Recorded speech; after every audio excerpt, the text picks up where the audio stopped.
Welcome back to our channel. So today in this video we are going to discuss about how to automate salary sorting in pots on Payday in Monzo UK.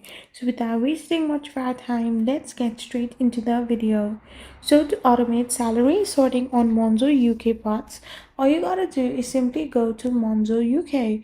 So once you're in the Monzo UK account, all you gotta do is simply to set up your salary sorter, you need to wait for your salary first of all. So once you wait for your salary as well, after you get it, you need to tap on the payment section. Once the payment has landed, tap on it to see the transaction details. Select the salary sorter by choosing it and allocate your money.